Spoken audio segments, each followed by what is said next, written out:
A woman was found dead in her own home. Police started investigating and immediately found several concerning leads. The longer they looked into the case, the more strange and terrifying details surfaced. After several years, they finally uncovered the truth, but nobody expected such a turn of events. Karen Gregory was born on March 29, 1948 in Albany, New York.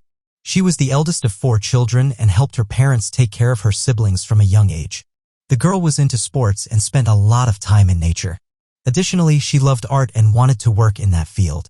After finishing high school, Karen enrolled in Nazareth College in Rochester, where she received a Bachelor of Arts and a Bachelor of Science degrees. After that, she worked as an art teacher in an elementary school for several years and then decided to become a graphic designer. In 1983, when she was 35 years old, she moved to Florida where she met a man named David McKee.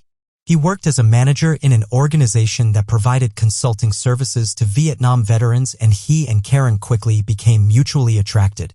The couple dated for just over a year, and in the spring of 1984, David asked her to move in with him in Gulfport. Before this, Karen lived in an apartment with her friend, and she constantly had to drive to David's house. The woman accepted this offer and began gradually moving her things there. On May 22nd, Karen took the remaining items from her apartment and finally moved out completely. She told her neighbor that she was a little nervous. David had gone to another state for work to speak at a conference, and she would have to spend a whole week alone in his house. From the apartment, the woman went to her friend's house. They had a great time there. Karen told her friend that she was very happy with David and was glad she would finally be living with him.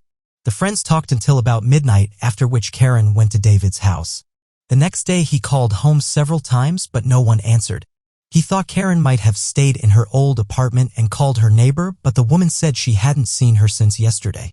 After that, David called several of Karen's friends and her sister, but none of them had seen her. He continued to try to reach her all day, but he never got an answer. On the next day, May 24th, David called home again early in the morning, hoping to catch Karen before she left for work, but there was still no answer. Later, he called her boss and found out that she had not shown up for work. At this point, David's concern reached its peak and he feared that something bad may have happened to Karen.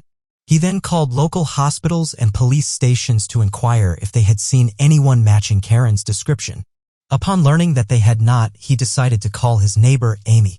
David asked her, "Is Karen's car parked in front of the house?" Amy looked out the window and replied, "Yes." This only added to David's worry. He asked Amy to go to the house and knock on the door. He was so anxious that he stayed on the line with her until she left to fulfill his request. Amy approached the side door and knocked, but there was no answer. She then walked around the house and saw that one of the windows was open. She called out Karen's name several times, but there was no response. She extended her arm through the open window, pulled back the curtain, and was shocked by what she saw.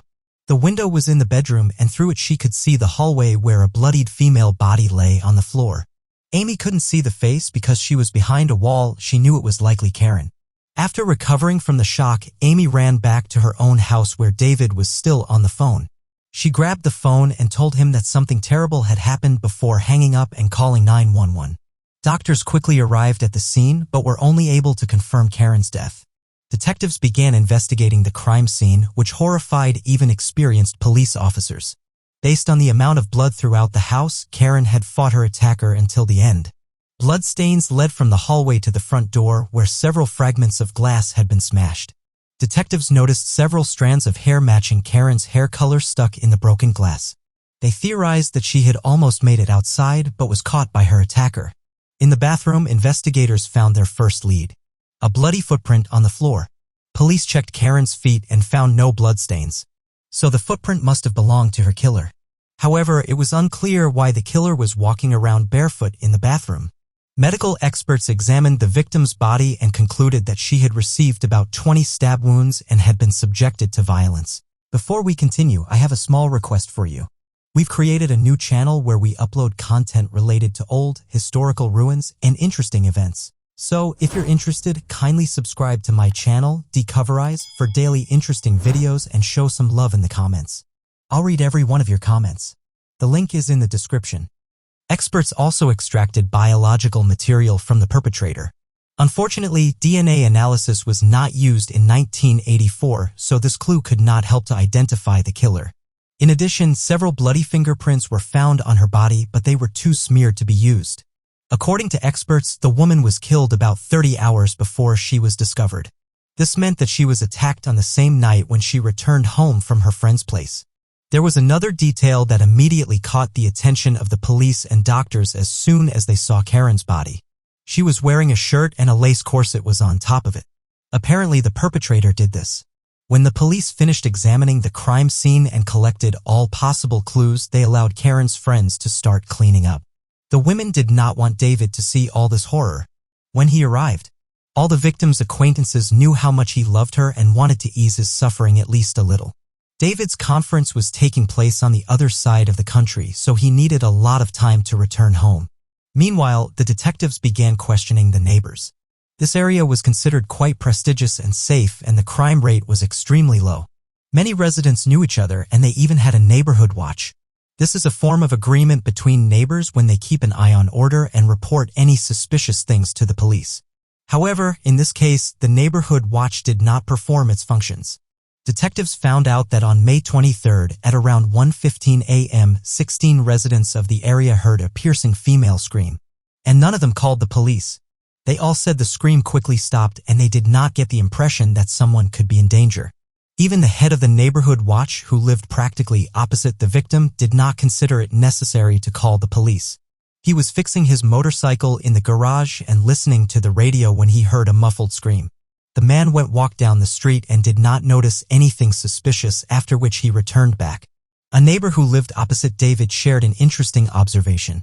On the morning of May 23rd, she saw that the front door of his house was open, and she also heard a scream that night but did not associate it with the open door. In her story, there was one detail: when the police called, the door was locked. Considering that the body had been in the house for about 30 hours, the culprit could have returned and tried to cover his tracks, including closing the door. It was noteworthy that there were no signs of forced entry on any of the doors.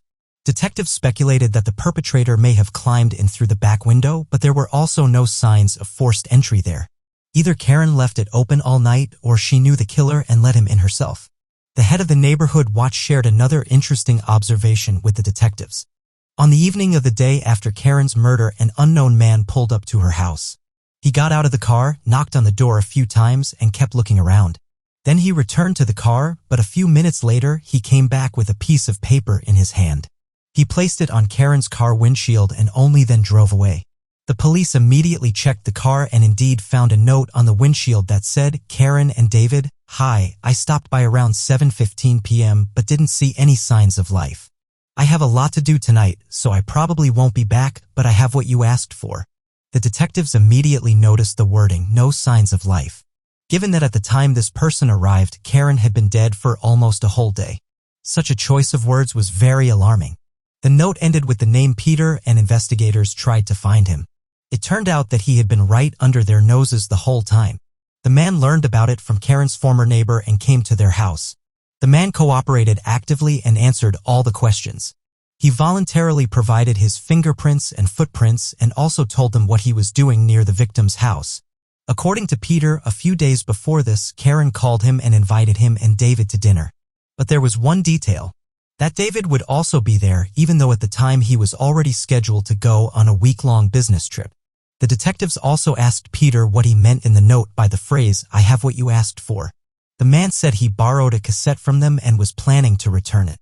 Another strange detail was that Peter allegedly did not notice the glass shards almost all over the path to the front door, let alone the several broken windows. The man insisted that he hadn't seen anything or paid attention to it. During the conversation with him, one of the detectives noticed a large cut on Peter's hand. When the police officer looked at his hand, the man covered the spot and said that he always gets scratches after playing with dogs or repairing his car. All of the above looked extremely suspicious, and the detectives decided to check his alibi. Peter said that on the night of the murder, he was sleeping at home, and his neighbor confirmed this. The police didn't rush to exclude him from the list of suspects since such an alibi could easily be a lie.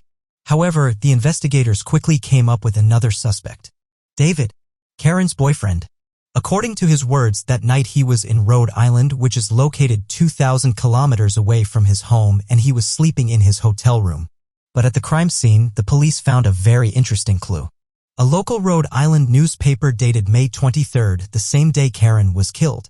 It was very strange, and the detectives began to wonder if David could have flown to Florida, killed his girlfriend, and returned before his next conference appearance.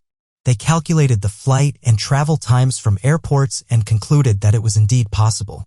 Additionally, no one could confirm David's alibi for that night since he allegedly slept alone in his hotel room. The head of the neighborhood watch also shared his observations.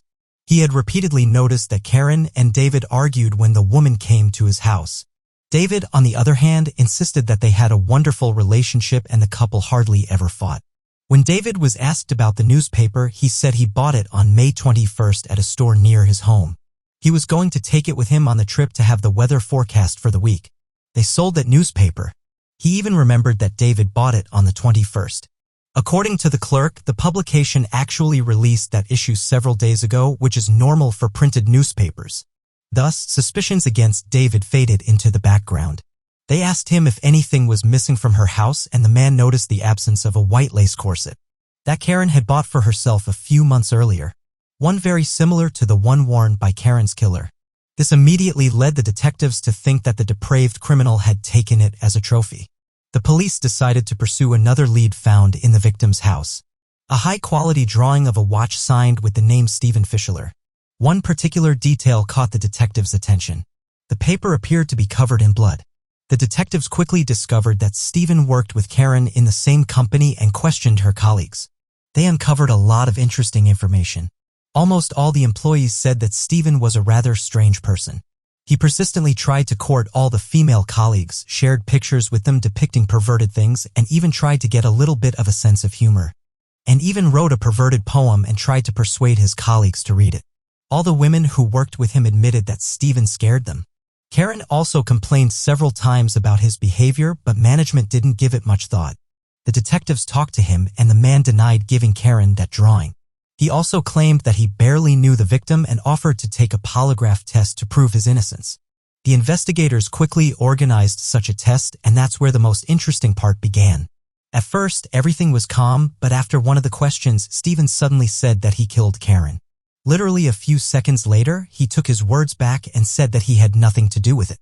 What was strange was that in both cases, the polygraph operator did not detect a lie. This confused the detectives, but they couldn't rely on the polygraph results. This instrument is far from perfect and simply cannot accurately determine whether a person is lying or not. At the same time, they understood that Stephen was clearly a very strange person and could say anything. Soon, experts studied his drawing and concluded that the red stain on it was left by ketchup, not blood. As a result, that began to doubt whether Stephen was involved in Karen's murder. Despite such a number of suspects, the police still couldn't gather enough evidence against anyone, and the case remained unsolved for several months. Detectives continued to investigate, but they couldn't find any new leads. This continued until December, when something interesting happened. One of the respected residents of Gulfport was retiring, and in honor of this event, local residents organized special events. Many people attended, including a woman named Mary who struck up a conversation with a police officer who was also present. During their conversation, they discussed the murder of Karen Gregory, and Mary inadvertently mentioned that she too had heard her piercing scream that night. The officer immediately noted one strange detail. Mary lived 2 blocks away from Karen's house, and initially the police didn't even interview residents of such distant houses. The fact that the woman heard the scream indicated that it was really very loud. However, the head of the neighborhood watch, who lived practically opposite Karen's house, described it as muffled. But if the neighbors 2 blocks away heard it, the man clearly could not consider it quiet, especially since at that moment he was in his garage with the door open. All this raised doubts, but the police were not quick to suspect the head of the neighborhood watch. He was 22-year-old George Lewis. He worked as a firefighter and was a good friend of almost all the employees of the local police station. He lived with his wife and young child, and all the neighbors spoke of him as a reliable and decent person. Nevertheless, detectives could not ignore Mary's story. They called George and asked him to come to the station when he had time. The man agreed, but never showed up. It is worth noting that before this, he regularly stopped by the station just to chat with his friends. The chief detective in this case was even at his wedding, so it was difficult for him to imagine George as a killer. In January 1985, they managed to talk to him. George insisted that the scream did not seem very loud to him. Perhaps this was due to the music playing from the radio. The detective asked him if he remembered anything else from that night, but George told him the same thing, except for one moment. When his testimony was taken for the first time, he said that he heard the scream, went out of the garage, and walked down the street. But this time he stated he just walked up to the road, looked around, and then returned. Considering that many months had passed since then, this discrepancy in the testimonies did not seem serious. However, the police still decided to make sure that he was telling the truth and offered to undergo a polygraph test. George agreed, but to their surprise, he did not pass it. In a subsequent conversation with detectives, the man admitted that he had hidden one fact from them. He claimed that on the night Karen disappeared, he saw an unknown man near her house. George could only remember that the man was tall and had red hair and a beard. The detectives once again doubted whether he was telling the truth. George could not explain why he had not mentioned this man during the initial interview because the man knew where he lived and could harm his family. Despite this, the police tried to follow up on this lead and find the man, but the result was zero. Another nuance was that there was almost 30 meters between George and Karen's houses, and it was pitch dark outside. The detectives doubted that the man could see the color of another person's hair under such conditions, but George insisted on his story. Recreated the events of that night and asked George to describe the man who stood 30 meters away from him. He could not see any details, which made the detectives even more suspicious of his words. Nevertheless, they walked around the area and asked local residents, "Have you noticed a suspicious man with red hair who could walk on their streets at night?" To their surprise, several women admitted that they had occasionally seen a man who looking into their windows in the dark. None of them saw the face of this man, but one woman managed to notice him and, according to her, he looked very much like George Lewis. She was not 100% sure because it was dark outside and the man immediately ran away. George admitted that he did sometimes look into his neighbors' windows, but he insisted that he did it solely for their safety. He said he was just trying to make sure everything was okay with them since he was responsible for the security of his neighborhood as the head of the neighborhood watch. But all this only strengthened the suspicion against him. In March 1985, George agreed to a second polygraph test. This time he changed his story again. He admitted that not only did he see a man in front of Karen's house, but he also approached him to talk, and the man threatened to kill him if he told anyone about him. The polygraph operator once again detected a lie, so the investigator asked George directly, "Did he kill Karen Gregory?" The man answered negatively, and once again his words were considered false. Afterwards, the detectives decided to talk to George's wife, who told them that she had woken up that night from a piercing scream and was very frightened. She had tried to find her husband and went to the garage, but he was not there and the light in the garage was turned off. The woman then returned home and sat in the kitchen waiting for her husband, who only returned half an hour later.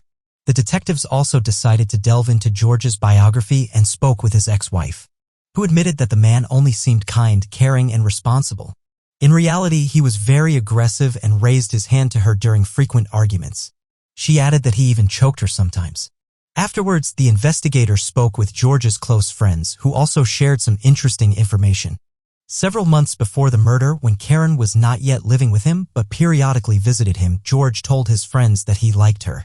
Moreover, the detectives learned that the man sometimes participated in orgies and mentioned that he wanted Karen to join them. During these conversations with George's friends, the police also learned that in the summer of 1984, the man had a secret affair with a young woman who lived a few houses away from him. They spoke with her and learned something else. The young woman admitted that on her 17th birthday, George gave her a white lace corset. It was too big for her, but the man still made her wear it regularly. The police asked her to give them the corset and immediately showed it to Karen's boyfriend. He said that an identical corset had gone missing from the house and that its size matched Karen's. It was the first serious evidence against George. But the detectives continued to dig further. They took a footprint from him and sent it to FBI experts to compare it to the footprint found on the bathroom floor in Karen's house. After some time, the results came in. A complete match. In March 1986, George was called back to the police station and the detectives asked several times, was he in Karen's house on the night of the murder?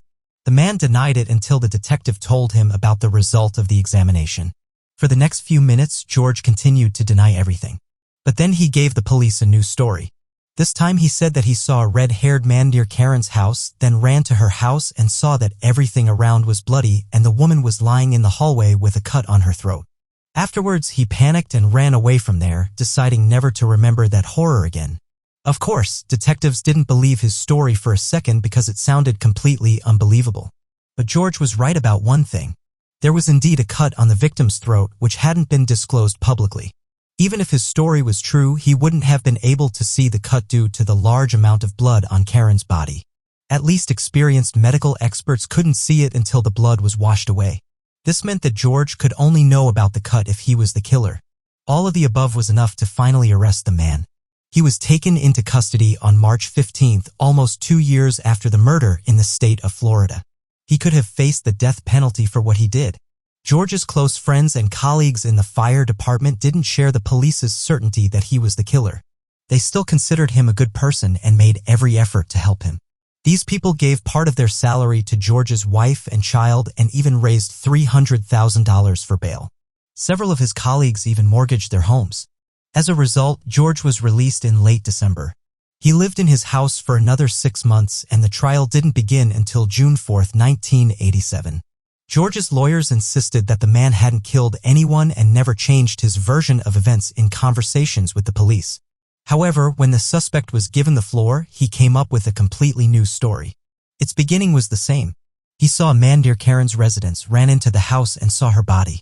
This sight made George very sick and he ran to the bathroom where he vomited. Apparently, this was how he tried to explain the bloody footprint of his foot in the bathroom. But there was one obvious nuance here. If he had originally run into Karen's house barefoot, the bloody traces would have been from where he found her body to the bathroom. But they weren't there. When asked why he didn't call the police, George said that he was only 22 years old at the time and was too scared to tell anyone about it. It's worth noting that the man had been a firefighter since he was 18 and regularly dealt with horrific situations at work. But when he saw his dead neighbor, he suddenly couldn't even call the police. The prosecution insisted that George had feelings for Karen. For several months, he waited until her boyfriend left for a week and decided to take advantage of the situation. George broke into her house and attacked her. Although the woman managed to scream and even resist him, in the end he killed her and subjected her to violence. As for the footprint of his foot on the bathroom floor, there could be a simple explanation. Apparently, he tried to wash his clothes stained with Karen's blood in the bathroom and took off his shoes with socks, which also got blood on them. The trial lasted for 2 weeks, and in the end, the jury found him guilty. A month later, when his sentence was due to be announced, the judge suddenly scheduled a retrial. George's lawyers pushed for this, and they succeeded. They insisted that some evidence had been compromised by the police, and the prosecution had not been able to fully prove their client's guilt. The judge's decision came as a shock to all participants in the process, as it rarely happens. However, the prosecutor was able to challenge this decision, and in 1989, it was overturned. In the end, George was sentenced to life in prison. The death penalty was ruled out because the man had no criminal history prior to the murder. Since then, George has tried to challenge his sentence several times but has been denied each time. Many of his friends and relatives continued to believe that he was innocent despite all the facts and evidence against him. George died in prison in 2014 at the age of 52. He insisted on his innocence until the very end and even gave an interview in which he talked about how difficult it was to bear the punishment for a crime he did not commit. In this whole story, one important point should be noted. 16 neighbors heard Karen scream, but none of them dared to call the police. Given that the police station was located near their street, the patrol could have arrived at the scene in a matter of minutes. The detectives who worked on this case admitted that in such a case, Karen's life could have been saved. But it did not happen. Share your opinion on this story in the comments, and don't forget to give this video a like if you enjoyed it. A woman in Australia left her home and disappeared without a trace, leaving her husband and 2 children behind. Relatives tried to contact her, but after several weeks of unsuccessful attempts, they decided to turn to the police. An investigation was conducted and it was concluded that the woman was not in danger and had the right to control her own fate.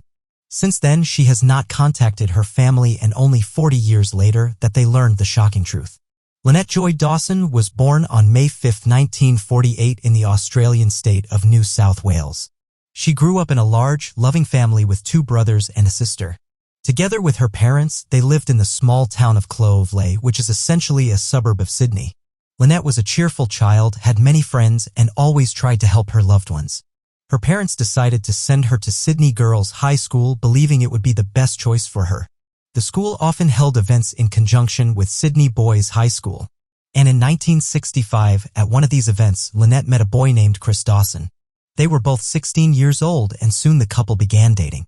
After finishing school, Lynette decided to pursue a career in medicine. She wanted to help people, so she chose to become a nurse. At the same time, she took a part-time job at a childcare center. When Chris and Lynette were 21, they decided to get married. The couple got married in 1970.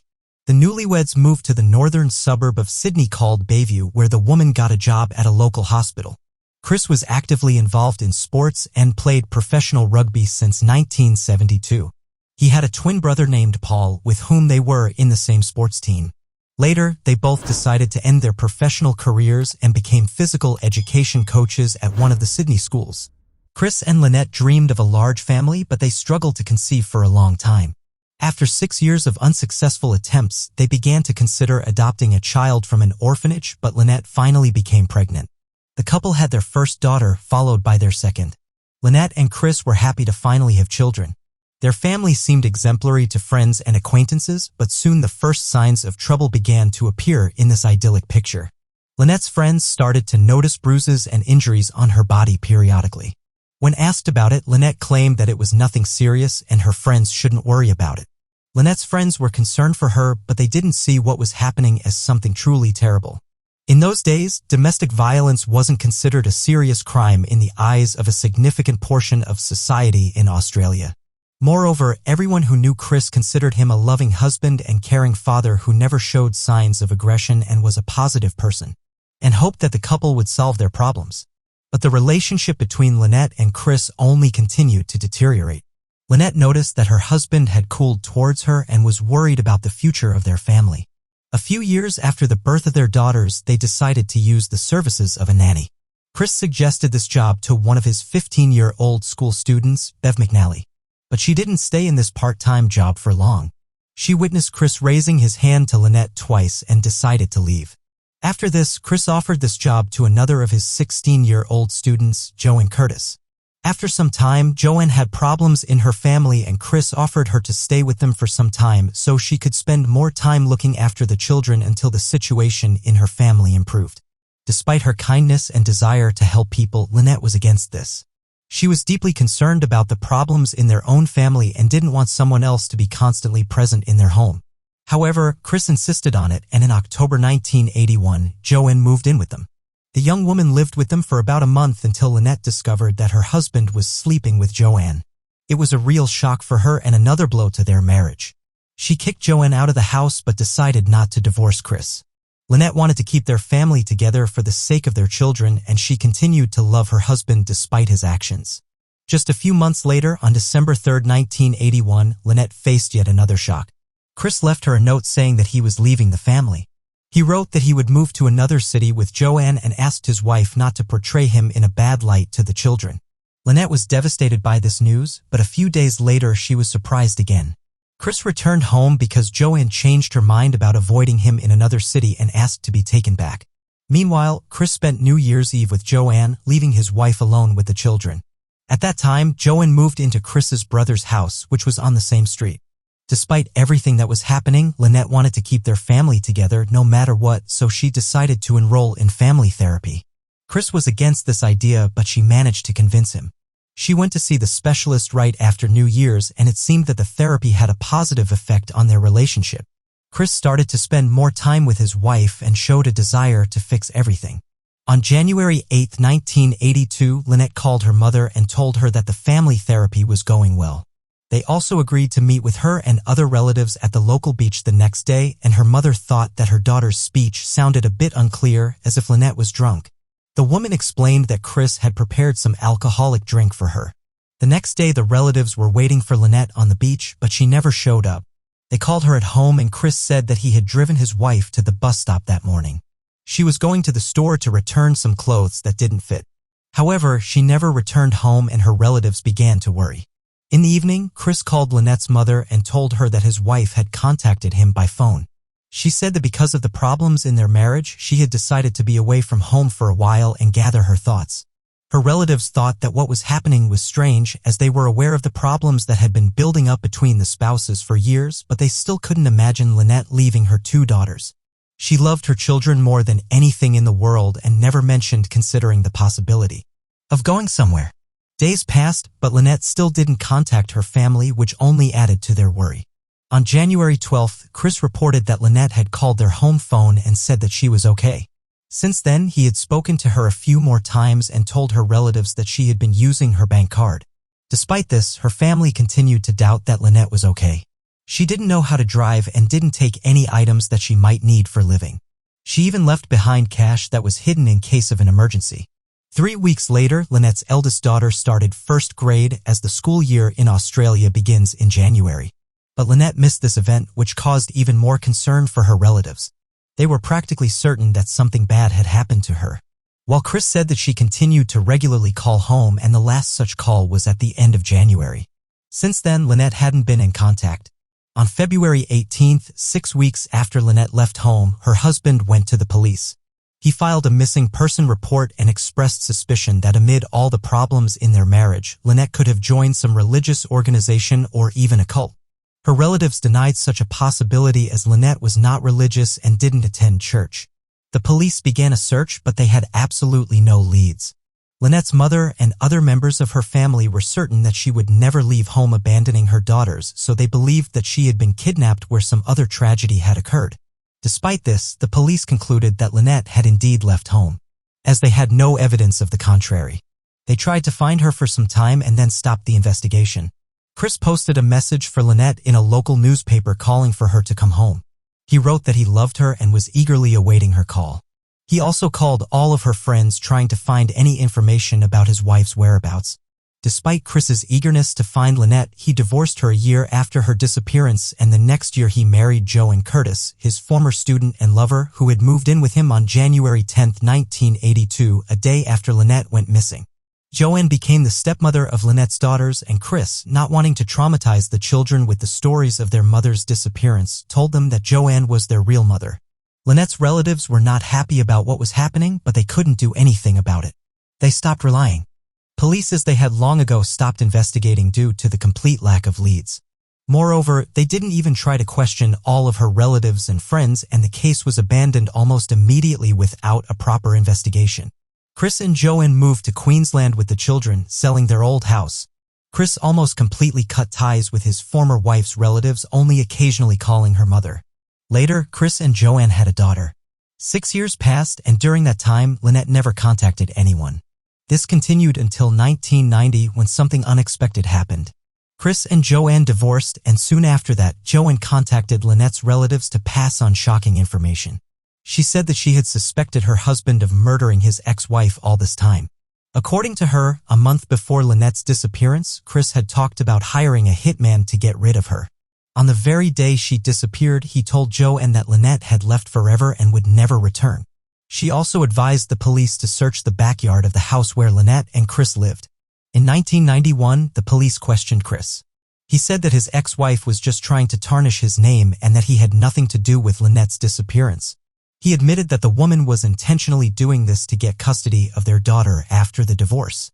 At that time, the court was deciding who would have custody of their child, and Chris' arrest would have been beneficial to Joanne. Police seized phones from Chris and his brother, but nothing suspicious was found. So investigators once again abandoned the case, considering Joanne's words dubious. The case remained dormant for another 9 years until 2000, when police decided to excavate the backyard of Chris's old home. But there was a catch. Due to insufficient funding, they only dug around the pool area. This area was chosen after police talked to the new homeowners. According to them, during the sale, Chris persistently asked if they planned to change anything exactly in this place. The only thing that the police managed to find was a torn pink cardigan.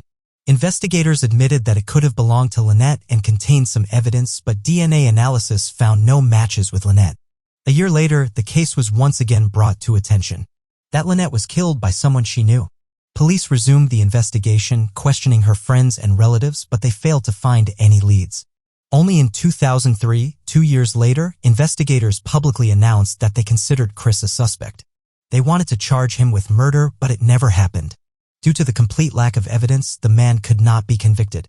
But investigators managed to find many witnesses who reported that Chris and his brother regularly had intimate relationships with their school students. However, no charges were brought on this matter, and as a result, the case stalled again. In 2006, Chris claimed that he saw his wife among the extras of a series filmed in England, but no one could find any evidence to support his words. In 2010, police announced a $100,000 reward for information about Lynette's disappearance. And 4 years later, they doubled the amount.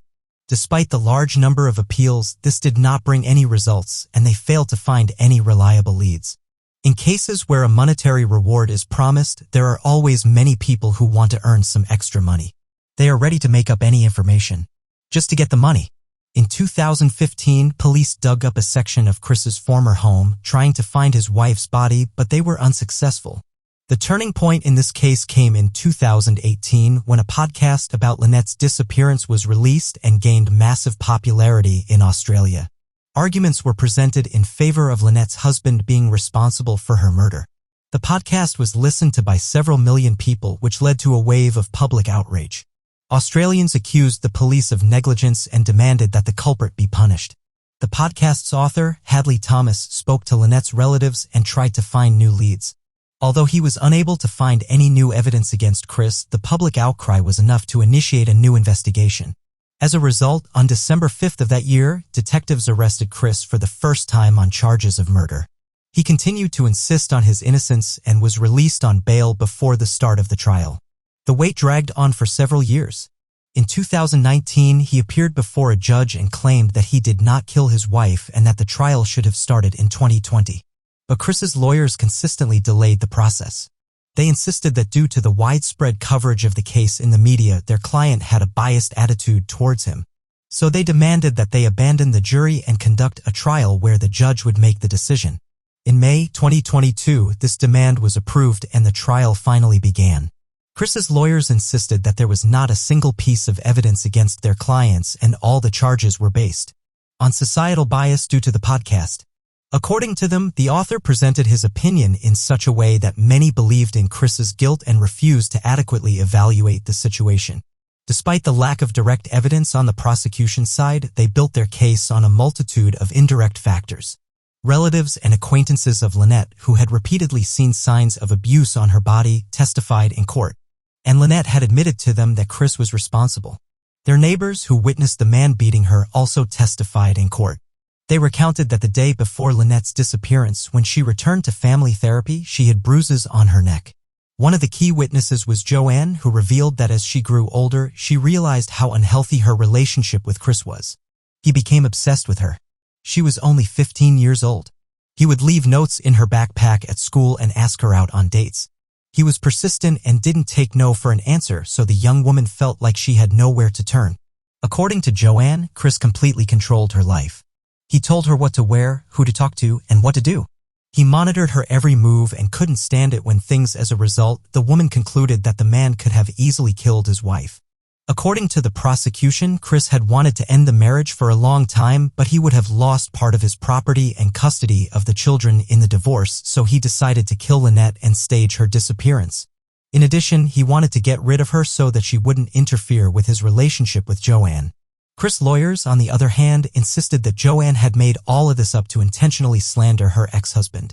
They also called several witnesses who claimed to have seen Lynette years after her disappearance. These testimonies became the mainstay of the defense, but there was no evidence to support their claims. The prosecution believed that these testimonies were simply fabricated and that if Lynette was alive, she would have contacted her relatives and daughters over the years.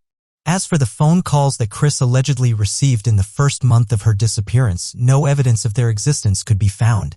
The prosecution argued that the woman was already dead at that time and the man made it all up to convince Lynette's relatives that she was okay. In their view, Chris killed the woman on January 9th, drove her body in an unknown direction, and hid it. Because the police were negligent in their work in those years, no proper investigation was conducted. Although the killer's motives were always obvious. The trial lasted for 10 weeks, and on August 30, 2022, the judge found Chris guilty. A few months later, in early December, the sentence was announced: 24 years in prison, with the possibility of applying for early release after 18 years of considering that he will be 92 years old by then. Chris may simply not live to see the time. After the sentence was handed down, Lynette's relatives, including her eldest daughter, spoke. She no longer doubted that her father had killed her mother and said that his actions had destroyed her life.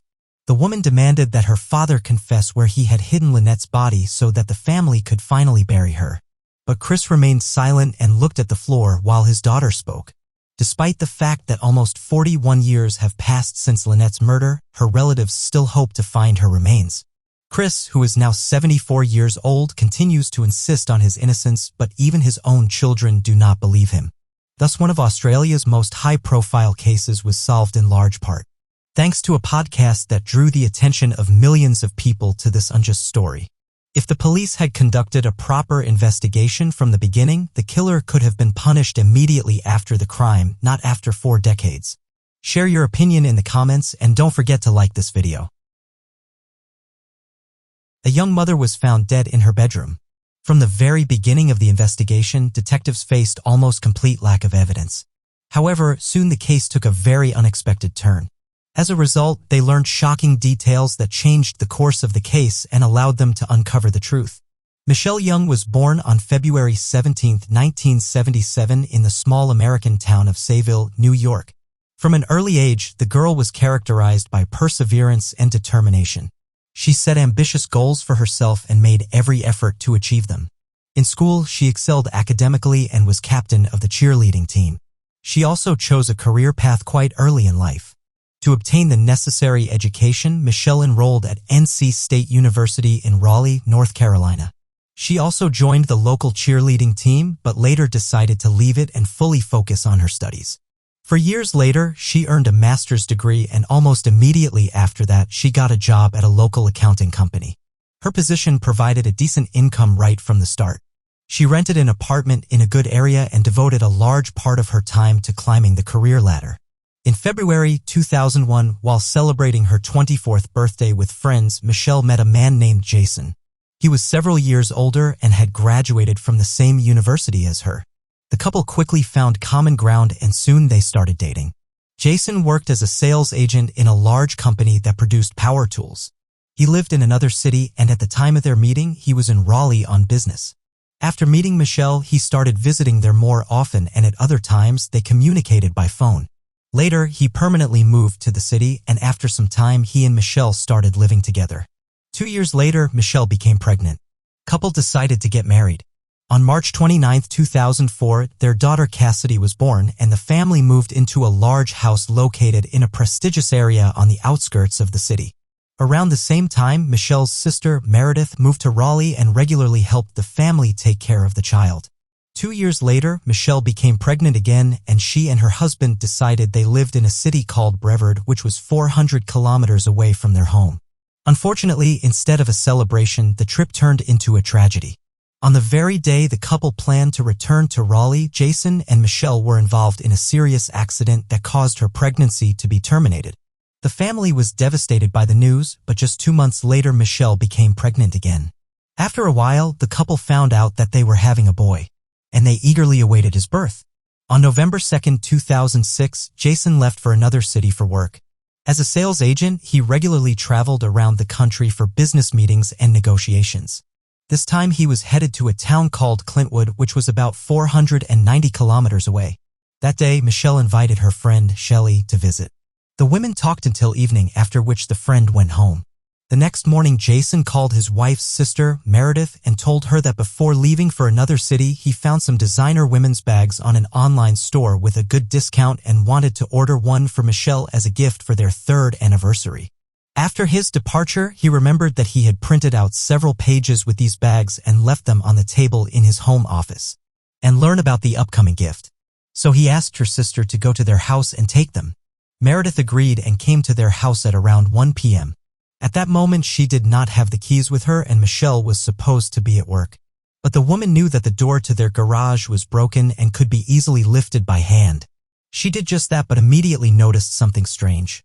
Her sister's car was parked inside. Thinking that she had gone to work, Meredith walked into the house. Upon entering the kitchen, she saw Michelle's purse lying on the floor. The woman called her sister by name, but there was no answer. Instead, she heard their dog barking, which was also strange. When Jason and Michelle left the house, they always let the dog out into the backyard. The woman noticed something red on the floor in the bedroom. Approaching closer, she realized with horror that it was a bloodstain and next to it was her sister Michelle. She was lying face down. Meredith approached her sister and tried to turn her over but immediately felt that her sister's body was cold. The woman panicked and immediately called 911. At the same time, Cassidy, the 2-year-old girl who was hiding under the bed next to where the body lay, crawled out and ran to her aunt when she saw her. Meredith called the police and led her outside where they waited for the officers. When the woman was speaking to the operator, he asked, "Is the child okay?" Meredith examined her and found no visible injuries. The only thing she noticed was small blood stains all over the room, which she immediately realized were the child's footprints. The child was immediately handed over to the doctors for examination, and the police began to investigate the crime scene. They immediately noticed something strange. There were bloody footprints of a child all over the room. However, Kennedy's feet were completely clean. Additionally, there wasn't a single drop of blood on the girl. The footprints led to the bathroom in only one direction. Blood stains were found on the inside of the bathroom door, apparently left by the child's hand. Based on all of this, detectives constructed the most obvious version of what had happened. After the murder, the girl was locked in the bathroom for a while and then someone came in and washed Cassidy clean of blood. Later, when the police talked to Michelle's friend, they learned another interesting fact. Shelley said that they put the girl to sleep together the night before and she was wearing a diaper. However, when the victim's sister came to her house, the child was not wearing a diaper. Based on this, the investigators concluded that the same person who washed the blood off the child also removed the diaper. The detectives did not find any signs of a break-in in the house. They discovered that Michelle's 2 rings, wedding and engagement, were missing from her hand, but all other valuables were in their place, including cash, ruling out the scenario of robbery. Were found on her body and near her, and 4 DNA samples were found on the jewelry box that did not belong to Michelle or her husband. Several fingerprints were also found in the house that did not belong to anyone in their family. In the bedroom where the victim's body was found, experts discovered 2 shoe prints of American size 10 and 12 with the pattern on the soles. They were even able to determine the model of the shoes. Additionally, detectives noticed blood splatters on the door of the closet with clothing. However, the door was open and the splatters were arranged in a way that suggested the door should have been closed when they landed. On Jason's home office computer, the police found something interesting in the browsing history. Besides pages from a women's handbag store and a search for directions to Clintwood, there were several alarming search queries such as anatomy of a knockout, loss of consciousness from head trauma, and related topics. Medical experts concluded that Michelle died from a head injury inflicted by a heavy object. The perpetrator struck her over 30 times. And at the time of her death, she was 5 months pregnant and her baby did not survive the attack. The exact time of Michelle's death was not determined, but experts speculated that it most likely occurred at 5 or 6 in the morning. The brutality of the crime suggested that the perpetrator may have known the victim and harbored a strong dislike towards her. As usual, the detectives first looked into Michelle's husband. They spoke with her friends and relatives who provided them with a lot of interesting information. Their marriage was quite problematic as Jason and Michelle often argued over domestic issues. Furthermore, Jason was not happy when his wife became pregnant with their first child. He asked her to terminate the pregnancy, but Michelle refused. When Michelle became pregnant again after an accident they were involved in, Jason was once again not pleased with the news. It seemed like the couple might divorce in the foreseeable future. Meredith also told the police that Jason's request to retrieve the handbag printouts initially seemed strange to her, considering the obvious problems in their marriage, and it had already been over 3 weeks since their anniversary. However, one obvious fact contradicted the theories of Jason's involvement. At the time of the murder, he was in another city that was 490 kilometers away. And called the police. She also informed their relatives about what had happened. Michelle's mother called Jason's parents while he was on his way from Clintwood to visit them. He decided to stop by his parents' house before heading home, and upon arrival, they told him about what had happened. Jason was shocked by the news and immediately left for Raleigh with other relatives. During this trip, a friend called Jason and told him that the police were asking a lot of questions about him. Jason made a strange decision and said he didn't want to talk to the police and wanted to hire a lawyer, which only increased the investigators' suspicions but also gave them a new lead. Shelley, who was visiting the victim the day before the murder, told the police something interesting. Michelle had told her that she had been feeling like someone was constantly watching her lately.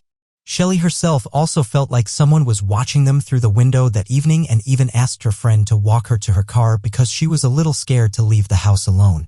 Detectives tried to find any evidence related to possible surveillance but continued to investigate Jason's potential involvement. Jason left his house in his car on November 2nd in the afternoon and, considering it was about a 6-hour drive to Clintwood, decided to stop and stay at the Hampton Hotel, which is roughly halfway on the route. Detectives requested surveillance footage from this hotel and actually saw Jason check in at 10:54 p.m. and 2 minutes later he used his key card to enter his room, and the card was not used again after that.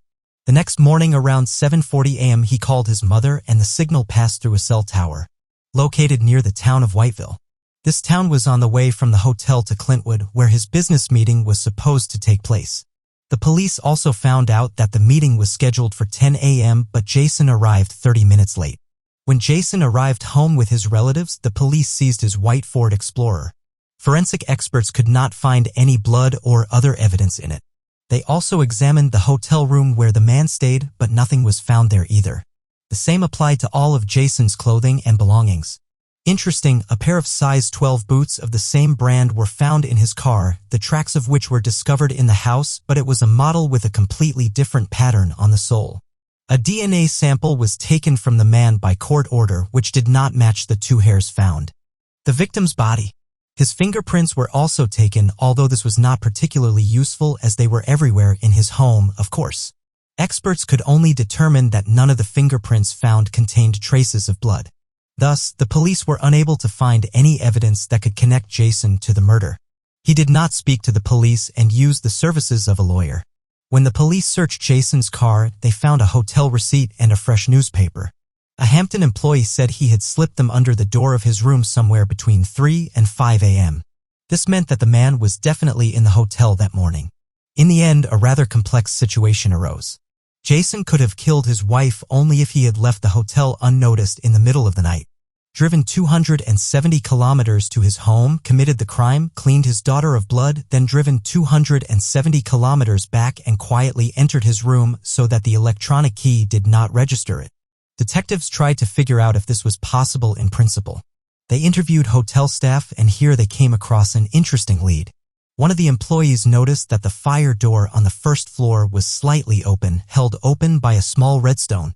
The employee was surprised because this door was always closed from 11 p.m. to 6 a.m. He pulled out the stone from under the door and closed it. After that, the man decided to check the surveillance cameras and saw that one of them was not working. The one located on the stairwell next to the door. The employee approached it and realized that someone had disconnected the wire from the camera. He asked his colleague to return the wire to its place, and around 5:50 a.m. the camera started working again. From the recordings, the detectives established that the camera was turned off at 11:19 p.m. Then something interesting happened at 6:35 a.m. Less than an hour after the camera was reconnected, it suddenly turned to face the ceiling. Given that there was no automatic mechanism to change its position, there was only one option. Someone manually turned the camera so it wouldn't face the hallway. The hotel management claimed that the camera had never been turned off before, and the only time someone turned it towards the ceiling was a few years ago, when a guest wanted to leave the hotel unnoticed. This was a significant argument for the detectives that Jason could have left the hotel and gone home, then returned. The idea with the door and the camera was evident. The hotel's fire doors are designed in such a way that they can only be opened from inside the room. Jason could have used this door to leave the hotel without going through the main entrance, as he would have been seen by the employees and other cameras. Investigators interviewed all of Michelle's neighbors, and interesting clues awaited them here as well. On the night of the murder, around 4 a.m., a woman was delivering fresh newspapers to their area near Michelle's house when she noticed a light-colored SUV but couldn't remember the model. Another neighbor left her work around 5:20 a.m. and also noticed a white SUV near Jason and Michelle's house. Passing by, she saw a man behind the wheel but couldn't make out his face. What was even more interesting was that there was a woman sitting next to him in the passenger seat. The neighbor thought she was trying to hide her face from her. The third witness drove past her house around 6:15 a.m. and also saw a white SUV there, but no one was inside. Detectives believed that this car belonged to Jason, but it was a complete surprise to them that there was a woman in the car with him. Attempts to identify her were unsuccessful, but during the investigation, detectives found out that the man had been cheating on his wife with her friends since college. The woman lived in Florida, and Jason regularly went to see her under the guise of business trips. Detectives also discovered that the day before Michelle's murder, the lovers had called each other about 50 times, but the content of their conversations was unknown. Despite all this, the police still had no evidence linking Jason to the murder. He still refused to talk to the police without his lawyer present, but even in the presence of the attorney, he did not answer their questions. Detectives continued to actively work on the case, and ultimately the investigation dragged on for many months. They were almost certain that it was Jason who committed the murder, but without substantial evidence, they were not in a hurry to arrest him. This happened only on December 14, 2009, 3 years after the murder. The investigators realized they would not be able to find any new evidence. So, they gathered all the available materials and charged him with murder. The trial began 2 years later in June 2011. The prosecution insisted that Jason had premeditated the murder of his wife because he did not want to lose part of his property in the divorce. According to their version, he had initially decided to stay at that particular hotel because it would allow him to return home to commit the murder and then drive back. Former girlfriends of Jason also testified at the trial. One of them recounted that he had proposed to her and given her a ring, but later during an argument he grabbed her hand and took the ring off her finger. Given that the killer had removed the rings from Michelle's hand, these statements seemed significant to the prosecution. And another woman turned out to be Jason's second mistress and a friend of Michelle. She revealed that she spent time with the man at his home when Michelle went somewhere. She was also married, and on one of those nights Jason removed her engagement ring from her finger. He did not return it until the next day, which seemed strange to the woman. Another mistress, a college friend of Michelle, also testified at the trial. She admitted that they had a romance. But the prints of their correspondence turned out to be much more interesting. Just a few days before the murder, he wrote to her, "I don't know how it all turned out this way, but I know how it will all end, with 2 broken hearts, but I don't care. I have a lot of suffering ahead of me, but you are worth it, even if only for a moment." Given that Michelle was killed just a few days after this message, its content was very disturbing. But one of the main witnesses was a woman who worked at a gas station between Raleigh and the town where Jason's hotel was located. She recounted that around 5:20 a.m. a man in a white SUV pulled up to the farthest pump. He tried to fill his car, but by law, people had to pay for gas first or show their ID at night. The driver went then threw $20 at her, filled the car with $15 worth of gas, and drove away without taking the change. The woman claimed to recognize this man from the photo. It was Jason Young. This witness changed the course of the case as, thanks to her, it became known that Jason was between his home and the hotel early in the morning. This once again pointed to the fact that he could have killed his wife. At the trial, Michelle's sister, Meredith, also testified. After Michelle's murder, her daughter, Cassidy, stayed with her father, who moved in with his parents. For a long time, Michelle's relatives tried to obtain a court decision allowing them to take the girl to live with them temporarily. This went on for several years, and the lawyers were close to obtaining a positive decision when Jason simply relinquished full custody of Meredith, practically abandoning her. As a result, the girl moved in with her mother's relatives, who had been raising her without her father's involvement since then. Jason spoke for the first time at the trial, telling his version of events and denying that he killed his wife. He admitted that their marriage was falling apart, but insisted that they would have eventually divorced and he had no motive to kill her. His lawyers argued that there was no evidence against Jason and also tried to convince everyone that he could not physically have driven such a distance to kill his wife and returned to the hotel early in the morning. They tried to calculate the average fuel consumption of his car and compare it with data on how often he refueled. According to the lawyers, he would not have had enough fuel to make the trip. It was not possible. Nonetheless, the jurors could not reach a unanimous decision, and the judge was forced to declare a mistrial and schedule a new one for a year later. Against this backdrop, something else important happened. Michelle's relatives were convinced that Jason killed her, so they decided to file a civil lawsuit against him. Unlike in criminal trials, the required level of evidence for such lawsuits is lower, and the judge cannot sentence a person to prison. Jason completely ignored this lawsuit and decided not to participate in the process, which worked against him. After examining all the available evidence, the judge concluded that he was the one who killed his wife, and Jason was ordered to pay $15 million to Michelle's relatives.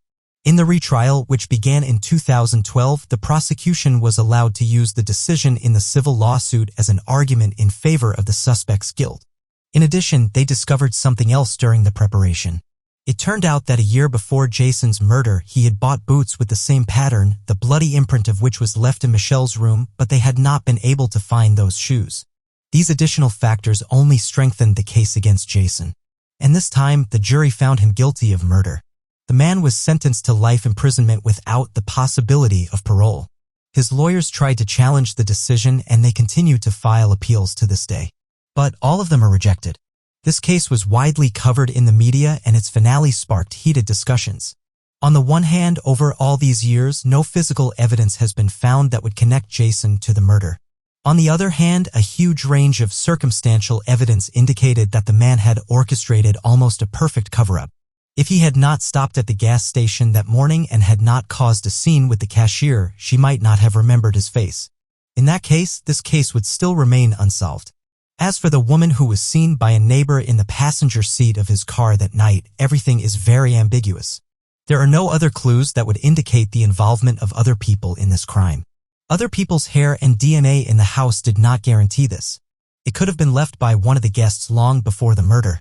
Nevertheless, the prosecution did not rule out 100% that someone could have helped Jason, but this moment remains a mystery. Share your opinion on this story in the comments and don't forget to like the video if you enjoyed it. A woman was found dead in her own home and the police quickly solved the case. But what happened next is more reminiscent of a twisted detective movie than a real-life story. There are so many unexpected twists and shocking moments in this case that it is rightfully considered one of the most intriguing in history. Donna Brown was born on November 10, 1963 in Miami. She grew up in a large and friendly family with two younger sisters whom she had along with very well. When Donna was young, her parents divorced and she remained living with her mother. Despite this, her father remained actively involved in his daughters' lives and they remained quite close. After finishing school, Donna received medical training and became a surgical assistant at a local hospital. Her colleagues quickly grew to love her because she took her work seriously and was also a kind and open person. Her life was going quite well, but Donna wanted to start her own family for complete happiness. In the late 1980s, Donna went on a date with a man named Mark Winger, and she almost immediately knew she had met her match. Mark was charming and intelligent, worked as a nuclear engineer, and dreamed of having a large family. They began dating and decided to get married in 1989. Shortly after that, Mark received a job offer at a nuclear facility in Springfield, Illinois. It was a big step up the career ladder for him, and he and Donna decided to move there. The couple settled in a nice neighborhood, and soon after the move, Donna got a job at a local hospital. They only lacked children for complete happiness, but all their attempts were unsuccessful. At some point, Donna learned that she was medically unable to conceive, and it was a devastating blow for her. Both she and Mark dreamed of a large family, and all the conditions of their lives were favorable for it. But fate decided otherwise. Then the couple began to consider adoption, but kept postponing this serious step. This continued until 1995, when everything changed in one day. A pregnant underage girl was admitted to the hospital where Donna worked, and she wanted to give her child to a loving family. Mark and Donna immediately decided to adopt the baby. In June, right after the birth, they adopted a girl and named her Bailey Elizabeth Winger. The day they took her home coincided with the anniversary of their engagement. The couple and all the relatives were happy that they finally had a child. In August of the same year, Donna went to Florida with her 3-month-old daughter to visit her parents and introduced them to their granddaughter. The family had a great time, and sometime later, the woman returned home. She flew to the nearest airport, which was 2 hours away from Springfield, and then hired a taxi to her city through a special company. This trip greatly spoiled Donna's mood because the driver behaved quite inadequately.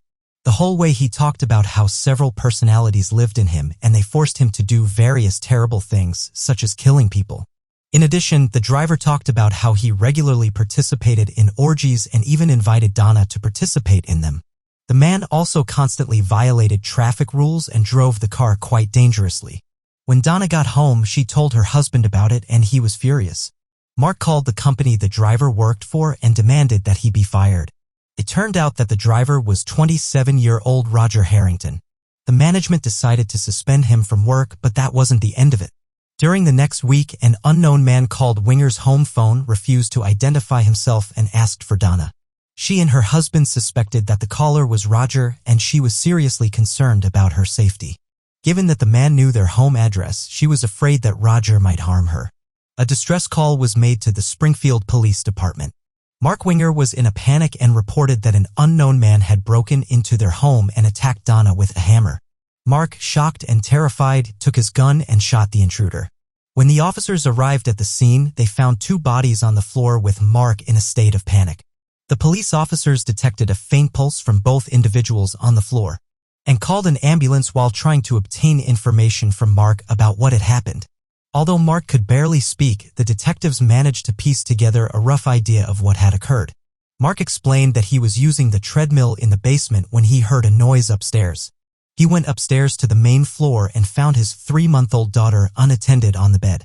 When he went to another room, he saw an unknown man attacking his wife with a hammer. Mark panicked and grabbed his gun, shooting the attacker before calling the police. While waiting for the ambulance, one of the officers found a wallet in the attacker's jacket with documents belonging to a Roger Harrington. The detective knew this person well. Roger lived in a trailer park in Springfield and had a criminal history mostly related to minor offenses. He also had mental health issues and was generally known to be quite aggressive. Both Roger and Donna were taken to the hospital where they died without regaining consciousness. Meanwhile, the police examined the crime scene, collecting evidence. Next to the bodies was a bloodied hammer, while Mark's gun was found on a table nearby along with a pack of cigarettes and a paper cup of coffee. Mark told the detectives that the cigarettes and coffee were likely brought by the killer. The hammer was from his tool set as he was planning to hang some pictures that day, so he prepared it and left it in the living room. Near the Wingers' home, Roger's car was found and detectives discovered a note inside. It contained Donna's home address, Mark's name, and the time for 30 p.m. When asked if he knew the attacker, Mark initially denied it, but when the police mentioned Roger's name, Mark realized with horror that the driver was the same person. He told the detectives the story of how they knew Roger, his strange behavior towards Donna, and the creepy calls to their home number. The investigators spoke with acquaintances and relatives of Donna who were aware of her fears. She had repeatedly complained to them that she was seriously concerned about Roger and was afraid that he might come to her house one day and seek revenge because he lost his job after she complained to their superiors. Donna even wrote down all the details of her trip with Roger on a piece of paper in case she had to go to the police. The police found this paper at their house and the investigation lasted for 2 days before the case was closed. No charges were brought against Mark for shooting Roger, because his actions were classified as self-defense. He continued to be in a state of shock, and his relatives flew to Springfield to support him and help take care of his daughter. Donna's relatives also provided him with all kinds of assistance. Months went by, and Mark continued to struggle with the loss of his wife, and his family began to notice negative changes in his behavior. He began drinking heavily, although he had never consumed alcohol before these events. He also often visited local bars. His relatives tried to support him in every way possible and help take care of Bailey, but ultimately they had to return to their own cities. Donna's parents understood that it would be difficult for Mark to take care of his daughter, so they suggested finding a nanny. In the end, Mark hired a woman named Rebecca Hondet, who specialized in round-the-clock childcare, so she spent most of her time at their house. Rebecca took care of the girl and got along great with her. Mark gradually began to recover, stopped drinking, and returned to work. This went on for several months, and during this time, a romance developed between him and Rebecca. She hardly ever left his house, and they spent time together with Bailey, constantly communicating, and eventually this lent a mutual sympathy. Rebecca also sincerely loved the girl, and a strong bond was formed between them. In 1996, a woman became pregnant, and Mark was given another chance to start a big and strong family. Rebecca also wanted this, and the couple got married in October. Mark and Donna's relatives were surprised that he started a new relationship just a few months after his wife's death, but ultimately supported him, as the new family was beneficial not only to him but also to Bailey. All the relatives sympathized with Rebecca, seeing her sincere love and care for the girl. Mark decided to sell his house because it constantly reminded him of Donna's death, and after what had happened, he did not want to raise children there. He and Rebecca decided to buy a house with a large plot of land outside the city, renovated it, and moved to a new house, and started to build their new life. Soon they had a daughter, and over the next few years, they had another daughter and a son. Thus, Mark and Rebecca raised 4 children, and the man's dream of a large family came true. Over time, Mark became more distant from Donna's relatives who tried to be present in their granddaughter's life. The problem was that Bailey didn't remember Donna at all and considered Rebecca her mother. Mark didn't want the girl to know about the tragic pasts of their family from an early age, and ultimately he forbade Donna's parents from calling her their granddaughter. They tried to persuade him, but in the end, they gave up all attempts. The relatives understood that it might be better for the girl to grow up away from what had happened. In the following years, Mark and Rebecca happily lived in their new home, raised their children, and made plans for the future. The tragedy of the past gradually faded, but its echoes continued to haunt the family. In 1999, Mark decided to sue the company that hired Roger Harrington as a driver. In Mark's opinion, this company did not make any effort to check this person's sanity, and as a result, it led to the murder of his wife. The company did not want to admit its guilt, and Mark hired a lawyer. To determine their guilt, the court decided to study all the materials of the case and the evidence, which were handed over to the lawyers. While they were preparing for the trial, something completely unexpected happened. In February of the same year, a woman named Deanne Schultz came to the police and told detectives a shocking story. Deanne was Donna's best friend and worked with her at the hospital. When Donna had a child, Deanne actively helped her take care of the girl, but Deanne's story turned everything upside down. She confessed to the police that she had been having an affair with Mark for several months, which they had kept hidden from their spouses. It all started 3 months before Donna's death. Around the same time, the couple adopted a daughter. Mark and Deanne were secretly seeing each other, but this was just the tip of the iceberg. The woman told detectives that Mark wanted to get rid of his wife to be with her. One day he said it would be so much easier if Donna just died. He then began to persuade Deanne to help him with a plan, but he did not reveal the details. Mark said that all Deanne needed to do was go to their house, find his wife's body, and call the police. The woman thought Mark couldn't be serious and was just joking, but he continued to share troubling things with her. After Donna complained to him about Roger Harrington's behavior, he told Deanne about it and said he had planned to frame the driver. He added that he just needed to figure out how to lure him into the house. A week before the murder, he called Deanne and asked if she would still love him no matter what, to which she answered yes. A few days after Donna's murder, friends and family gathered at their house to support Mark. When he was alone with Deanne, he said, "It seems like the police believe me, I did it for us." The woman was shocked, but Mark demanded that she not tell anyone, and she obeyed. They continued to secretly see each other and even exchanged rings, planning to get married in the foreseeable future. But in the following months, Mark started a romantic relationship with the nanny and eventually broke up with Deanne. She was devastated. She had kept this terrible secret from Mark, and he had traded her for someone else. Deanne never dared to tell the police about everything, realizing that part of the blame was her. Over the next few years, the woman repeatedly tried to take her own life, and only after 3.5 years did she finally overcome herself and go to the police station. The detectives were completely shocked. All this time, Mark had been considered a victim and even a hero who tried to save his beloved wife from a terrible killer. But Diane's story from a completely different angle. The investigators decided to re-examine the evidence, but they were met with an unpleasant surprise. All of it had been handed over to lawyers who were preparing Mark's case against the transportation company. It would take time to retrieve them, but some materials from the case remained at the station. The photographs from the crime scene, the lead detective looked at them and realized with horror that they had missed some obvious things all these years. The investigation had been quickly closed after the murder, as no one doubted Roger's guilt. But now, as the detective saw these photos for the first time, he realized that the positioning of the bodies did not match Mark's story at all. He had told them that when he entered the room, Donna was lying on the floor and that was striking her with a hammer from above, and then he shot him and Roger fell next to the woman. In reality, however, his body was lying in the opposite direction and he physically could not have fallen in that direction. The detective realized that Mark's story was a lie, and it made him rethink a whole series of moments that now made much more sense. First of all, no one ever figured out how Roger got into the house. There were no signs of a break-in, and Donna certainly would not have opened the door for him. But if you remember the note inside Roger's car, everything falls into place. It had Mark's name and the time, which looked like a reminder of a meeting. Remembering Deanne's story, detective concluded that Mark had somehow invited Roger to their home on some pretext, and let him in, after which he shot him. Secondly, in Roger's car they found a knife and several other items that he could have used for the murder, but he did not take them with him and used Mark's hammer, which the man took out of the closet on that very day and left in plain sight.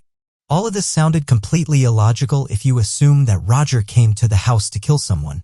Moreover, he left a pack of cigarettes and a paper cup of coffee on their table. A very strange thing for a person who came there to kill. The detective listened to the recording of the 911 call made by Mark and was once again shocked.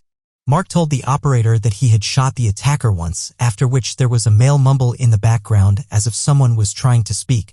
Mark told the operator that his daughter was crying and he needed to go to her, after which she hung up. However, there is no hint of a child's crying on the recording.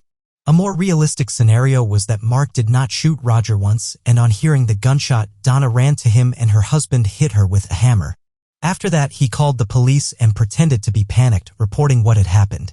Suddenly, Roger woke up and tried to say something, and those sounds were recorded on the call. Mark lied about his daughter crying, hung up, and shot Roger again.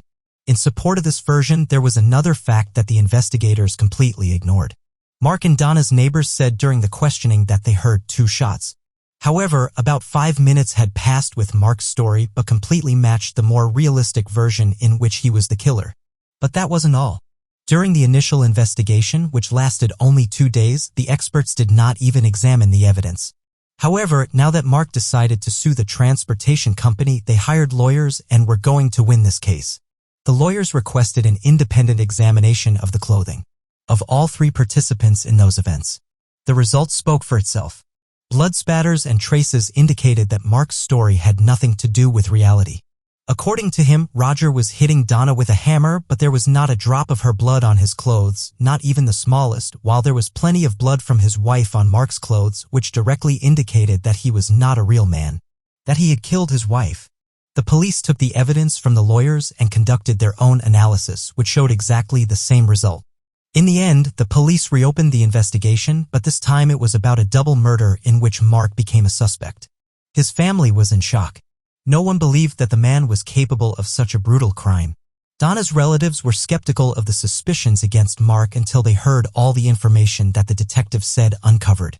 The only ones who insisted on Roger's innocence from the first day were his friends and family members.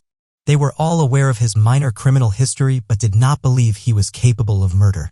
Moreover, their neighbor Roger, with whom they shared a rental, initially gave the police important information that they overlooked. Immediately after the murder, the detectives questioned the man and he told them that the day before, Roger received a call, hung up and wrote down Mark Winger's name, address and time on a piece of paper. It all looked as if Mark had scheduled a meeting with him, but the police did not attach much importance to it. Rebecca experienced the greatest shock from the whole situation. She knew Mark as a loving and caring father who had never shown any aggression during their time together. She refused to believe that this person could beat his wife with a hammer and frame someone else. After several weeks of investigation, the police decided to arrest Mark and he was arrested right at work. The case was sent to court. Mark was granted a $1 million bail. He could not raise that amount, so he remained in custody, awaiting trial. The trial did not begin until 3 years later, in May 2002. All his close ones and even Donna's relatives hoped that this would be a big misunderstanding and that the court would prove Mark's innocence. None of them were prepared for the opposite, and his lawyers insisted on the truthfulness of Mark's version. They noted that the crime scene photos could have been taken after the medics moved Roger's body, considering that the doctor's actions were not documented. It was possible to prove or disprove this possibility. In addition, the lawyers emphasized Roger's criminal history, his mental problems, and his inappropriate behavior with Donna during the trip. Deanne Schultz became the main witness in this case. By law, she could have been punished for keeping Mark's secret all these years, but the judge decided to grant her full immunity in exchange for her testimony. The male lawyers tried to discredit Deanne in every possible way, pointing out that she had attempted suicide multiple times, which could indicate psychological problems. The defense also suggested that she had made it all out of jealousy, seeking revenge on Mark. The prosecution insisted that the evidence and Deanne's testimony unequivocally pointed to his guilt. As for motive, it lay in the mistress's story. Mark lost interest in Donna long before they adopted Bailey. He'd been having secret affairs with her best friend, but he could not divorce Donna because he would have to split their expensive home and other assets, which was unacceptable to him. After Roger gave Donna a ride from the airport, Mark saw the perfect opportunity and decided to act. As terrible as it sounds, Mark was lucky. He encountered a man with a criminal record and mental illness who claimed to hear voices telling him to kill people. After Roger complained to management, he lost his job, which became the perfect motive when both the prosecution and defense laid their cards on the table, leaving only the jury's decision to wait for. Despite the compelling evidence against Mark, there were still doubts about his guilt among both his family members and on his relatives. None of them could imagine a loving father and respected member of society as a killer. Nevertheless, the jury unanimously found him guilty of the double murder. In the end, Mark received a life sentence without the possibility of parole, and Roger was posthumously exonerated. Rebecca could not believe that her husband had actually killed Donna. It took her a long time to impartially consider all the evidence of his guilt until she finally came to terms with the fact that he was truly a murderer. The chief detectives apologized repeatedly to Donna's and Roger's families for the sloppy initial investigation. He admitted his guilt in accepting the most logical version of events as the only correct one, overlooking all the contradictions. If you think that's the end of the story, then I have another unexpected turn for you. Even after the conviction, many doubted whether Mark had actually done it. But in 2006, those doubts were dispelled. In Mark's prison cell, they found 19 pages of handwritten text in which he was plotting to kill Deanne and another person. Mark wanted to hire a hitman straight from prison through other inmates or people on the outside. His desire to kill Deanne was understandable. He wanted to avenge the woman for revealing all his secrets to the police. The second person on the list was a man named Jeffrey Gelman, his childhood friend. Detectives quickly discovered the reason for such a decision. Mark asked him for $1 million bail, but the friend refused to provide such a sum. From these handwritten pages, it fell that Mark wanted to kidnap the man to get a solid ransom for him and then kill him. Why he needed money for life imprisonment was unclear. Perhaps he planned to eventually get out or escape. But in the end, the man faced another trial and received an additional 35 years in prison for planning a double murder.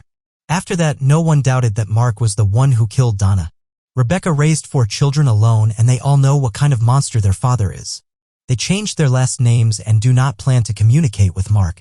In 2019, Rebecca decided that Bailey should renew contact with Donna's relatives who had not seen her since she was 3 years old. Bailey was already 24 at the time, and she went to Florida and had a great time with them. They still communicate, and the young woman learns more about Donna from them. As for Mark, he is still in prison and denies his guilt. Perhaps he would never have been held accountable for what he did if it weren't for 2 factors that happened almost simultaneously. The first is the testimony of his former mistress.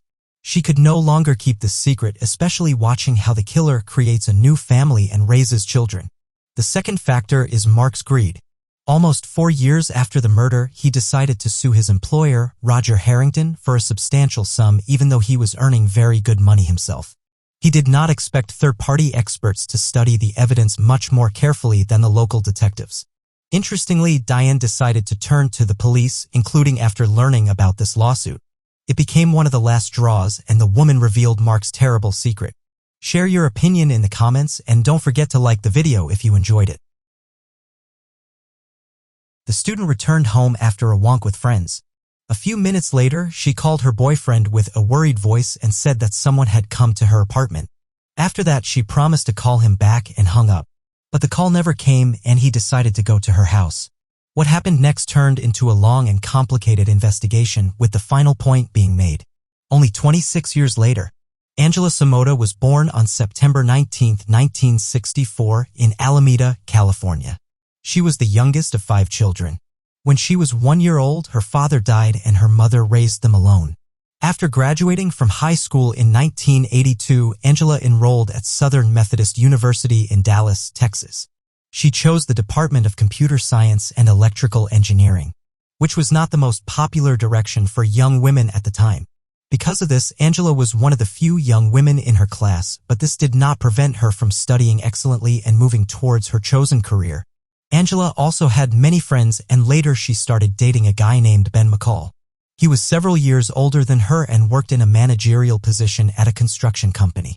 During the first few years of study, Angela lived in a dormitory, and during this time, she and her roommate, Sheila, became best friends. At some point, Angela decided to rent an apartment near the university and chose a residential complex 5 minutes from the campus. In addition, she got a part-time job to cover the rental expenses. On the Friday evening of October 12, 1984, Angela decided to go to a bar with her friends. The young woman also invited her boyfriend, but he had to go to work the next morning, so he declined. As a result, Angela went with her friend Anita and their mutual acquaintance named Russell. They visited several bars and had a great time, after which they decided to go home around 1 a.m. Since Angela hardly drank alcohol, she agreed to drive her friends home. First, they dropped off Russell near his apartment. Anita originally wanted to stay overnight at Angela's, but she planned to attend a football match early in the morning, so Anita asked to be taken to the dormitory. After that, Angela decided to stop by her boyfriend's house for a few minutes. She went in for a few minutes and then went home. Her apartment was just a few blocks away from Ben's home. After saying goodbye to Angela, he went to bed. But he woke up 10 minutes later from a call on his home phone. It was Angela on the other end, and her voice sounded very worried. At first, she just asked him to talk to her, which seemed strange to him. He could hear some noise in the background and tried to find out from her what was going on. Soon she told him that some man knocked on her door and asked to use her phone and bathroom. Angela did not specify whether she let him in voluntarily or the man entered the apartment without her permission. She asked Ben, "Are there any convenience stores nearby with a payphone?" The guy looked up a suitable store in the directory and gave her the address. She repeated this information to the man and told Ben that she would call him back soon and hung up. But the call never. Ben started calling her himself, but there was no answer. Then he got into his car and drove to her apartment. When he arrived at the house, he started knocking on her door, but there was only silence and response. Ben had a portable phone in his car that was given to him by the construction company. He dialed Angela's home number and walked back to her apartment. He heard the phone ringing, but no one answered. But then he thought that the young woman might have escorted the stranger to the convenience store with a payphone and decided to go there. But the salesperson said that no one had come to them, and Ben returned to Angela's apartment. He knocked on the door again and decided to call the police. It was almost half an hour before 2 policemen arrived at the house. Ben explained the situation to them and asked to open the door to Angela's apartment. But the officers did not rush to take any active action. They decided to contact the manager of the residential complex and ask him for a key before entering the apartment. The first thing the police officer saw was a shoe on the floor in the middle of the living room. Then they headed to the bedroom where they saw a horrifying sight. Angela was lying in bed, surrounded by a lot of blood, and she was not wearing any clothes. The police officers immediately noticed multiple stab wounds on her body. Later, experts counted 18 injuries. Investigators started examining the crime scene and noticed several bloodstains in the bathroom, presuming that they could belong to the attacker. In addition, several fingerprints were found in the apartment, but they did not lead to any results. Detectives also determined that the perpetrator had taken a kitchen knife, which was presumably the murder weapon. There were no signs of a break-in, indicating that the victim had let the attacker in, which matched Ben's story about the strange phone call. Medical experts determined that the victim had been assaulted, and they were able to extract biological material from the attacker. Unfortunately, DNA analysis was not yet conducted in 1984. So the experts were only able to determine the attacker's blood type. Investigators began searching for a suspect, exploring all possible lines of investigation. First, they looked into all the employees of the residential complex who could have had access to the apartment. They then looked into men who had previously been convicted of violent crimes and lived in the area. But this also did not yield any results. Next, they focused on Angela's acquaintances and first interrogated her boyfriend. He told them about the phone call and the unknown man who came to see Angela. However, the detectives did not immediately believe him and considered the possibility that Ben may have killed her and made up the story. Nevertheless, the boyfriend agreed to provide his fingerprints and a blood sample. The experts determined his blood group was a fake, which did not match the killer's blood group. After talking to the victim's friends, the investigators identified another suspect, her ex-boyfriend, who she had dated in her own town. According to her friends, he sometimes behaved aggressively and once even threatened her with a knife. His blood group did not match the killer's blood group, and he was no longer considered a suspect. The next suspect was Russell, who had spent time with Angela a few hours before her death. And here, the police received their first alarm. They could not locate him on the day after the murder. Digging deeper, they found out that on the morning of October 13th, Russell attended a wedding of acquaintances, after which he flew to another city to visit relatives. When he returned home the next day, he was taken to the police station for questioning. The young man insisted that he had nothing to do with the murder, but investigators doubted his sincerity. Russell lived alone and couldn't confirm that he was in his apartment that night. Additionally, detectives learned that Russell had a crush on Angela. He was several years older than her and worked as an architect. They met through mutual friends shortly before her death, and Russell tried to ask her out on a date, but she told him she had a boyfriend and they continued to communicate as friends. Detectives were also suspicious of the fact that Russell left town almost immediately after the murder. Given all of this, he quickly became the prime suspect. However, there were discrepancies in the new version of his involvement. According to Ben's story, an unfamiliar man came to Angela's considering the timeline of events. No one else could have killed her and left the apartment. However, detectives did not base their investigation solely on Ben's story, as they simply could not confirm it. In the following weeks, Russell was called in for questioning repeatedly, and each time investigators became more convinced of his possible involvement. Some detectives even privately spoke with near certainty that he was the killer. Sheila, Angela's best friend, was deeply affected by the news of her death. She was so afraid to be alone that she had to move in with her parents. And for the first month after the murder, she even slept in the same room as them. At the same time, she almost constantly followed the progress of the investigation, constantly calling detectives and meeting with investigators. Sheila told them about Angela's friends and acquaintances, hoping to help get to the truth. During one of these meetings, a detective told her that Russell was most likely the killer, but they didn't have enough evidence to hold him accountable. He then asked Sheila to meet with him and ask him a series of friendly questions, such as, "What were you doing a few days before and after the murder?" Match what he told them. A hidden microphone was attached to Sheila before the meeting. The young man told Sheila the same story, but the detectives didn't plan on giving up. They called him in for questioning again at the station and offered to conduct a polygraph test. Russell agreed and successfully passed it, but the investigators continued to consider him the murderer. They were so convinced of their rightness that during the interrogation they showed the boy photos of Angela's body, hoping that this gruesome sight would break him. But all of this yielded no results, and Russo continued to insist on his innocence. After 6 months of constant questioning, he hired a lawyer to investigate the case. Lawyer and refused to communicate with the police personally. After that, detectives placed him under round-the-clock surveillance, but eventually had to switch their attention to searching for other suspects. Russell left for London to receive additional education in architecture, and the investigators lost the ability to monitor him during all that time. The Angela case was actively covered in the media, and her relatives offered a reward of $10,000 for any information that could help find the killer, but this also yielded no results. During the investigation, the police had another suspect, a student at the same university as Angela. Investigators received an unconfirmed lead that this guy allegedly had a crush on the young woman and wrote her angry letters a few weeks before the murder.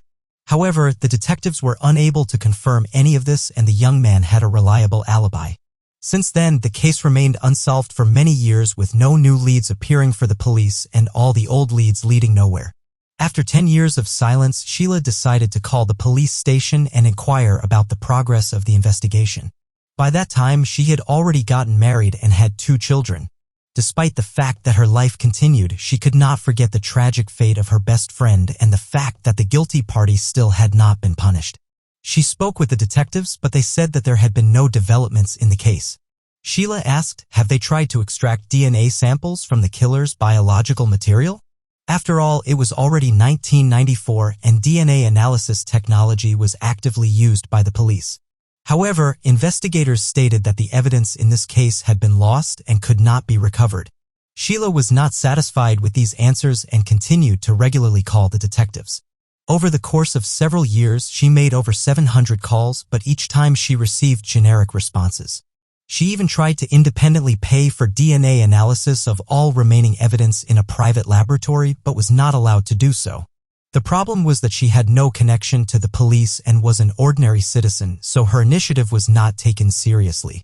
Then Sheila came up with an idea.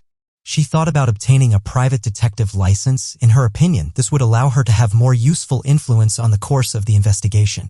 And she began to study this issue. The woman began to study hard, and after several months, she successfully passed the exam and obtained her license. Despite this, she was unable to convince the investigators to reopen the case. She continued to make regular calls until July 2006. to a new unit specializing in unsolved murders. Sheila met with the chief detective and they began to work on the case together. To her surprise, she learned that the DNA sample from the victim's body had not actually disappeared and had been in the laboratory all these years. Apparently, she had been intentionally lied to because she had tired the investigators with her calls. Sheila convinced the new detective to send the DNA sample for analysis, and it finally happened. However, due to queues and bureaucracy, they had to wait almost 2 years for the results. On February 14, 2008, the detective received the DNA profile of the killer and entered it into the FBI database. He immediately saw a 100% match. And after 24 years, they had the killer's name. When the detective called Sheila and told her about it, she expected to hear that Russell was the killer after all. But to her surprise, the detective gave her an entirely unfamiliar name. The DNA from Angela's body matched the sample of a certain Donald Andrew Bess. The man, who was already over 60 at the time, was imprisoned for a series of rapes. In 1977, Donald abducted a young woman and subjected her to violence, for which he received 25 years in prison. As is often the case, he was released early. He was released from prison after 7 years in the beginning of 1984, when he was 36 years old. In that same year, he killed Angela and remained unpunished for decades. In 1985, he assaulted another woman and was caught by the police. The fact that he was on parole at the time of the crime became an aggravating factor, and Donald was sentenced to life imprisonment. Thus, he ended up in prison a year after Angela's murder. After gathering all the necessary information, detectives came to the correctional facility to conduct an interrogation. Donald denied his involvement in Angela's murder and insisted that he had never harmed women. Of course, the investigators were not quick to believe him, as his semen was found on the victim's body. But the man was not eager to give a confession, and the case began to be prepared for trial. The start of the trial had to be postponed due to serious health problems Donald had. A few days before the hearing, he had a heart attack. As a result, the trial began only on June 2, 2010. That he had not killed anyone, but the DNA test results spoke for themselves. His lawyer tried to emphasize his health problems and good behavior in prison in order to secure a lighter sentence for Donald. The prosecution, in turn, asked for the death penalty. According to the investigators, Donald noticed Angela in one of the bars or on the street, after which he began to follow her. He knocked on her apartment door and asked to use the phone and the toilet. After the young woman called her boyfriend and hung up, Donald attacked her and assaulted her. Detectives believe that the criminal was still in Angela's apartment when her boyfriend arrived and started knocking on the door. And Donald may have been afraid that his victim would scream. So he inflicted multiple stab wounds. After waiting for her boyfriend to leave, he left the apartment. The trial was heavily covered in the news, and this led to some unexpected consequences. Several women immediately went to the police and said that Donald Bess had subjected them to violence at different times. One of them was his ex-wife, who told the court about constant beatings from Donald. He raised his hand on her even when she was pregnant with his child, and after the birth of their daughter, he continued to physically abuse her. The wife had to run away and hide, fearing for the life of her child. As a result, the jury found him guilty of the murder of Angela and he was sentenced to death. He attempted to appeal the court's decision several times, but failed. Donald spent 12 more years in prison, and during that time, his execution date was never set. However, in October 2022, he died a natural death, another heart attack. Fatal. Thus, this complicated case came to an end. Investigators acknowledged that Sheila played a crucial role in moving the investigation forward by not giving up in her pursuit of the truth. After her story was publicized, relatives of other victims whose cases had gone unsolved for years began to reach out to her. As a result, Sheila decided to help these people and established a non-profit organization. Regarding Russell, the police department officially apologized to him for the months of persecution. He admitted that it had significantly affected his life, and he was genuinely afraid of being convicted of a crime he did not commit. Despite this, he continued to try to help the police get to the bottom of the case.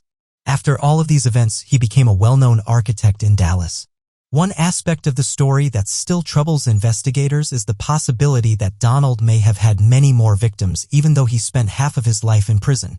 Perhaps sooner or later, they will be able to link him to other crimes.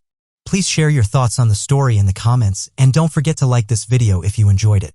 Thanks for watching.